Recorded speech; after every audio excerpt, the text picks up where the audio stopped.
నూతన సంవత్సరం వేళ ఏపీ ప్రభుత్వం కీలక నిర్ణయం తీసుకుంది.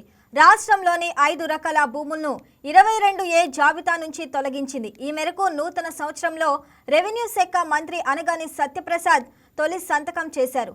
ప్రైవేట్ భూములను 22A జాబితా నుంచి పూర్తిగా తొలగించినట్లు మంత్రి చెప్పారు. ప్రైవేట్ పట్టా భూములకు ఎవరు దరఖాస్తు చేసుకున్నా అధికారులు దానిని సుమోటోగా తీసుకోవాలని స్పష్టం చేశారు. ప్రస్తుత మాజీ సైనిక ఉద్యోగుల భూములకు సంబంధించిన పత్రాలు ఉంటే నిషిద్ధ జాబితా నుంచి తొలగించాలన్నారు. స్వాతంత్ర సమరయోధుల భూములను కూడా 22A నుంచి తొలగించాలని ఆదేశించారు. రైతులు భూ యజమానుల హక్కులను రక్షించడమే తమ ప్రభుత్వ ప్రథమ కర్తవ్యమని మంత్రి అనగాని సత్యప్రసాద్ అన్నారు. మిగిలిన 4 రకాల భూములపై త్వరలో మంత్రుల కమిటీలో చర్చించి నిర్ణయం తీసుకుంటామని తెలిపారు. అందరికీ ముందుగా నూతన సంవత్సర శుభాకాంక్షలు. రాబోయే సంవత్సరం అంతా కూడా రాష్ట్రం సుభిక్షంగా ఉండాలి.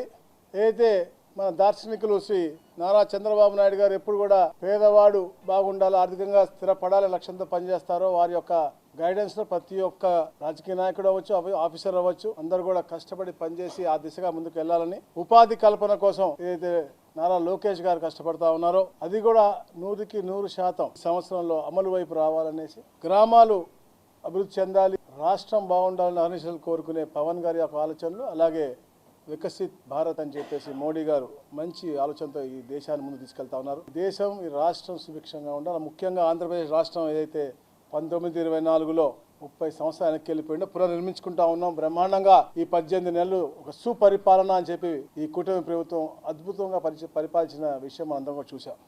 అంశాలు ఇచ్చారు. దాంట్లో 5 అంశాలు ముఖ్యంగా ఏదైతే ప్రైవేట్ భూముల్లో ఉన్నా కానీ, స్వతంత్ర సమరయోధులు లేకపోతే సైనిక ఉద్యోగస్తులు ఎవరైతే ఉంటారో వారికి ఏదైనా ఒక్క డాక్యుమెంట్ ఉన్నా కానీ, లేకపోతే ఏదైతే సైనిక ఉద్యోగుల రిజిస్టర్ ఉంటుందో దాంట్లో మాజీ సైనికుల రిజిస్టర్ ఉన్నా కూడా తప్పకుండా 22Aలను తీసేయాలని చెప్పేసి, అలాగే ఏదైతే 18/6/1954 కంటే ముందు ఇచ్చినటువంటి సైన్ భూములు వెంటనే తీసేసేయాలని చెప్పేసి, ఇట్లా పలు అంశాలపైన చర్చించి ఏదైతే తీశారో 5 అంశాలు కూడా మేము 22A నుంచి ఇమీడియట్ తీసేయమని చెప్పాము. ఏదైతే ఒక సర్వే నెంబర్లో కొంత భూమి ఏదైనా ఎండోమెంట్స్లో ఉంటే పూర్తిగా ఇవ్వడం కానీ ఇట్లా ఇవన్నీ కూడా చేయమని చెప్పాము. చుక్కల భూములు అలాగే ఏదైతే ఇనాం సర్వీస్ ఇనాం ల్యాండ్స్ ఉన్నాయో అవి జియోఎంలో పెట్టి ఈ నెలలో అవి కూడా క్లియర్ చేయాలని చెప్పేసి మేము ఒక ఆలోచనలోకి వచ్చాం. ఎందుకంటే అది జియోఎంలో ఉన్నాయి, డిస్కషన్లో ఉన్నాయి కాబట్టి, ఫైనల్ స్టేజ్లో ఉన్నాయి కాబట్టి అది దాని ద్వారా రావాలనేసి. అందుకని 9లో 5 ఈరోజు మేము సంతకం పెట్టి ఒక మంచి ఆలోచన ఇచ్చాము. దాని తర్వాత మిగతాయి కూడా అంటే 22Aలో ఏ ప్రైవేట్ భూమి కానీ ఏదైతే ఉన్నాయి ఏది కూడా ఉండటానికి వీలు లేదు అనే లక్ష్యంతోనే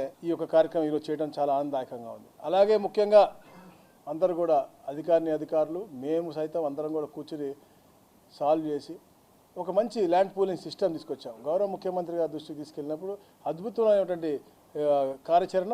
ఈ వీడియో మీకు నచ్చినట్లయితే లైక్ చేయండి, షేర్ చేయండి, మా ఛానల్కి సబ్స్క్రైబ్ చేయండి.